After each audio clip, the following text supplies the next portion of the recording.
Welcome to my channel. In this video I am going to solve question number 5 of class 10 mathematics chapter 12 exercise 12.2. Question number 5 is, in a circle of radius 21 centimeter an arc subtends an angle of 60 degree at the center. Find, question number 1, the length of the arc. Question number 2, area of the sector formed by the arc. Question number 3, area of the segment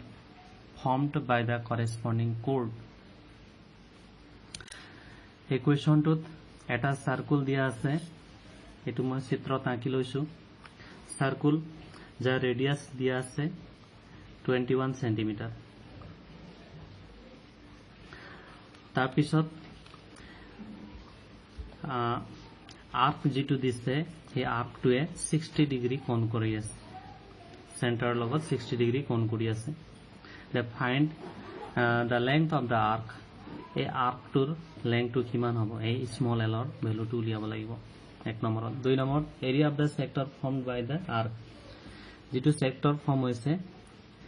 OACB, a sector to area uliabolo dise. 3 number dise area of the segment formed by the corresponding chord. A2 chord AB. Otike A2 is a segment, ACB is the segment. গতিকে এই ACB আৰু এই chord এই দুটা মিলি যেটো area formed হৈছে সেই এৰিয়াটো উলিয়াবলৈ দিছে। গতিকে তিনিটা কোৱেশ্চন, গতিকে আগবাঢ়ো। given radius r equal to 21 centimeter and theta equal to 60 degree. তো প্ৰথম কোৱেশ্চনত length of the arc small l, তাৰ কাৰণে ফৰ্মুলা আছে theta by 360 degree into 2 pi r. Theta value 60, that is 60 by 360 into 2 into pi value 22 by 7 into r value 21. গতিকে এইটোৰে এটুক 6 বাৰ 1 by 6 হৈছে। তাৰ পিছত হাতেৰে এক 3 বাৰ, গতিকে থাকিল ওপৰত 2 into 22 into 3,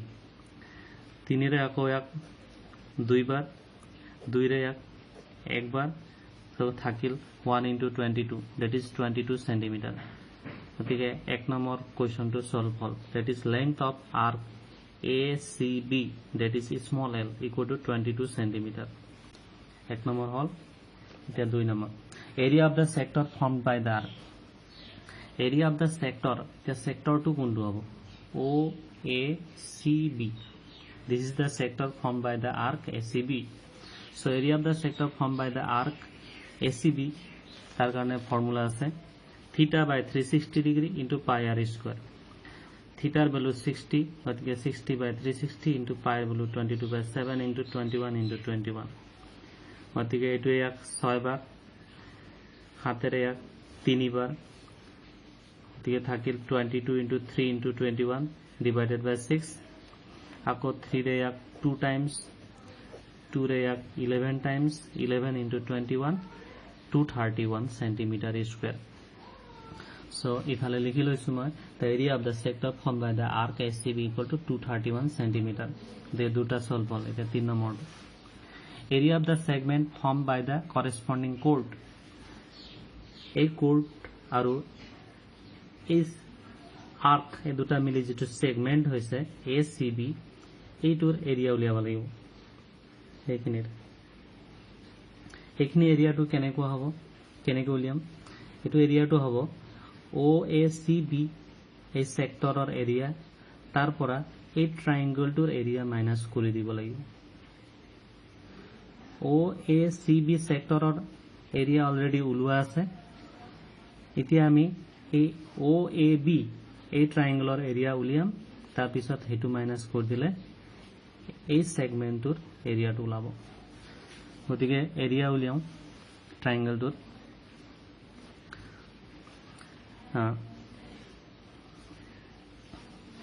In triangle OAB or AOB, OA equal to OB equal to radius, এটো 21 centimeter, এটো দিয়া আছিল এই কাৰণে দুটা ভ্যালু সমান হ'ব। এটো রেডিয়াস হয়, এটো রেডিয়াস, অতি OA equal to OB. যদি দুটা রেডিয়াস ইকুয়াল থাকে বা দুটা side of a triangles are equal, then their corresponding angles to the third side the corresponding angle with the third side will be equal মানে OA আৰু OB দুটা যদি equal থাকে সাইডৰ ভ্যালু তেতিয়াহলে এই থাৰ্ড সাইড যেটো এটো থাকিব তাৰ লগত যেটো এংগল কৰে এই এংগল দুটাও সমান হয় এটো প্ৰপাৰ্টি অফ দা ট্ৰায়াঙ্গল গতিকে এই এংগল যেটো নাম OAB equal to OBA equation number 1 বুলি দিছে আকৌ আমি জানো যে ট্ৰায়াঙ্গল এটাৰ তিনিটা কোণৰ সাম 180 ডিগ্ৰী গতিকে OAB plus ABO plus AOB equal to 180 degree মই ট্ৰায়াঙ্গলটোৰ সাইডত দেখুৱাইছো লৰচৰ কৰি থাকিলে চাবলৈ অসুবিধা হয়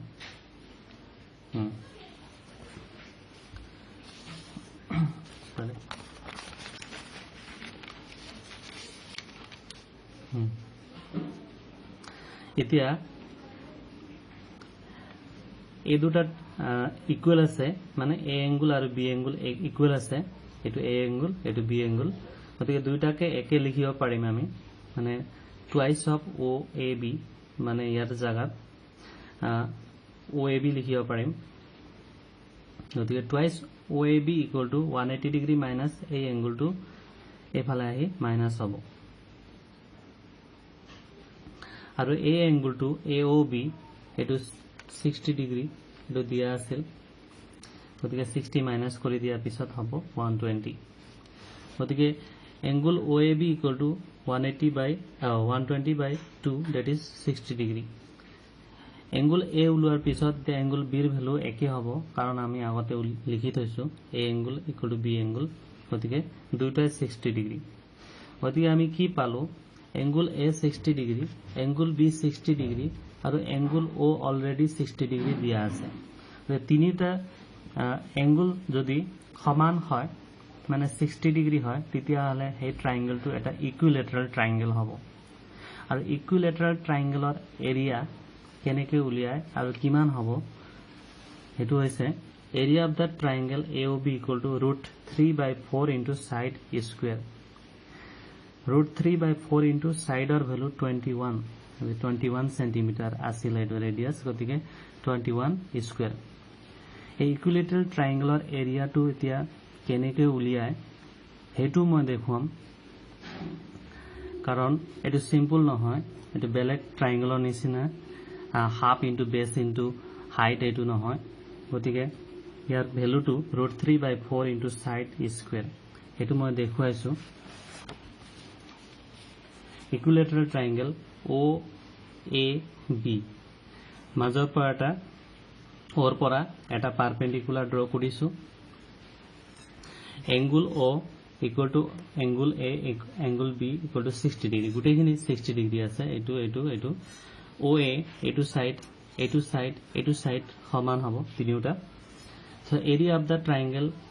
OAB equal to আমি একে লজিক ইউজ কৰিম বেলেগ ট্ৰায়াঙ্গলৰ ক্ষেত্ৰত যেনেকৈ কৰে তেনেকৈ লিখিম হাফ ইনটু বেস মানে এটো তলৰটো ইনটু হাইটটো হৈছে OD এতিয়া সেই OD ৰ ভ্যালুটো আমি আকৌ বেলেগকে উলিয়াম OD ৰ কাৰণে ফ্ৰম দা ট্ৰায়াঙ্গল ODB এটো কনসিডাৰ কৰিম ODB এই ট্ৰায়াঙ্গলটো কনসিডাৰ কৰিম ৰাইট হ্যান্ড সাইডৰ এটো এটা কি হৈছে ৰাইট এংগল ট্ৰায়াঙ্গলৰ কাৰণে পাইথাগোৰাছ থিওৰেমটো ইউজ কৰিব পাৰিম that is hypotenuse square equal to height square plus base square এটো লিখিম hypotenuse OB square equal to OD square plus DB square ইয়াৰ পৰা OD আমাক দৰকাৰ হৈছে এটো OD গতিকে OD square to left hand side বা right hand side লিখি লৈছো বাকিখিনি এক সাইড কৰি লৈছো এটো right hand সাইডতে থাকক এটোক আমি এফালে আনিম মানে OB square minus DB square গতিকে OB square minus এটা DB মানে কি এটো এই DB ৰ লেংথটো কি হ'ব AB ৰ আধা কাৰণ আমি হু মাজত লৈছো এটো পাৰপেন্ডিকুলাৰটো মাজত মিডল পইণ্টত ড্ৰ কৰিছিলো গতিকে এইটো আৰু এটো লেংথ সমান হ'ব গতিকে DB ৰ ঠাইত আমি হাফ অফ AB লিখিম হাফ অফ AB আকৌ AB ৰ জায়গাত আমি কি লিখিম OB কাৰণ AB আৰু OB A B O B গোটেইখিনি একেই আমি এটা টাৰ্মত আনিম বস্তুটো সেইকাৰণে আমি সলাই ল'ব পাৰিম গতিকে এ বিৰ জায়গাত অ বি লিখিলোঁ কাৰণ ইয়াতো অ বি আছিল এতিয়া 1/2 অ বি স্কুৱেৰ 1/2 মানে 1/2 ৰ স্কুৱেৰ হ'ব 1/4 অ বি স্কুৱেৰ গতিকে এইফালে 1 অ বি স্কুৱেৰ মাইনাছ এইফালে 1/4 অ বি স্কুৱেৰ গতিকে অ বি স্কুৱেৰ কমন ধৰিলে 1 মাইনাছ 1/4 হ'ব গতিকে এইটো এলচিএম ল'লে হ'ব এইটো 4 minus 1 divided by 4 that is 3/4 OB square গতিকে OD square equal to উলিয়ালো 3/4 OB square আমাক লাগে OD গতিকে স্কয়ার রুট ইয়াৰ ওপৰত স্কয়াৰ ৰুট হলে OD হ'ব গতিকে OD ৰ ভ্যালু হ'ব square root of 3/4 OB square আকৌ OB ৰ জায়গাত AB লিখি লৈছো কাৰণ OB আৰু AB একেই ইয়াত AB আছে সেইকাৰণে AB OB ক মই AB বুলি কৰি লৈছো আৰু স্কয়াৰ ৰুট অফ 3 আৰু স্কয়াৰ ৰুট অফ 1/4 ৰ 1/2 হ'ব এটো আৰু OB টু AB লিখি লৈছো আৰু স্কয়াৰ আৰু স্কয়াৰ ৰুট কেনসেল হয় এটো নাইকিয়া হৈ গৈছে এতিয়া কি হল ওপৰত থাকিল 1 * √3 তলত 2 * 2 4 AB * AB স্কয়ার গতিকে √3/4 AB মানে কি AB হৈছে এটো সাইড কাৰণ তিনিটা সাইড সমান গতিকে যিকোনো এটা সাইড লিখিলে হল সাইড স্কয়ার এটো হৈছে এৰিয়া অফ দা ইকুইলেটাৰাল ট্ৰায়াঙ্গল ইয়াৰ পিছত দিয়া আমি এইখিনি পেৰিছিলো তাৰ পিছৰখিনি কৰিম তো area of the ট্ৰায়াঙ্গল AOB equal to √3/4 21 ৰ স্কয়াৰ হ'ব 441 সেন্টিমিটাৰ স্কয়াৰ এইখিনি হৈছে এৰিয়া অফ দা ট্ৰায়াঙ্গল এতিয়া আমাক লাগে area of the segment area of the segment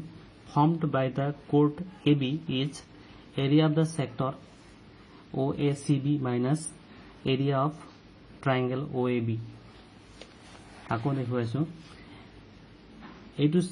এইটো হৈছে সেগমেন্ট গতিকে এইখিনি এলেকাৰ যেটো এৰিয়া হ'ব এটো হ'ব OACB সেক্টৰৰ এৰিয়া মাইনাস এই ভিতৰৰ ট্ৰায়াঙ্গলৰ গতিকে ট্ৰায়াঙ্গলৰ এৰিয়া উলিওৱা আছে এতিয়া উলিয়ালুৱে আৰু তাৰ আগতে আমি সেক্টৰটো এৰিয়া উলিয়াই থৈছিলো গতিকে তাৰ পৰা এইটো মাইনাস কৰি দিম তেতিয়া এইখিনি পাই যাম ভ্যালু পুট কৰিছো area of the sector that is 231 এইটো পাইছিলো and area of the triangle OAB এইটো √3/4 * 441 গতিকে এইটো ক্যালকুলেট নকৰো ইমানতে এৰি থৈছো ইমানে হ'ব এৰিয়া ইমান centimetre square so this is the area of the segment formed by the chord AB thank you for watching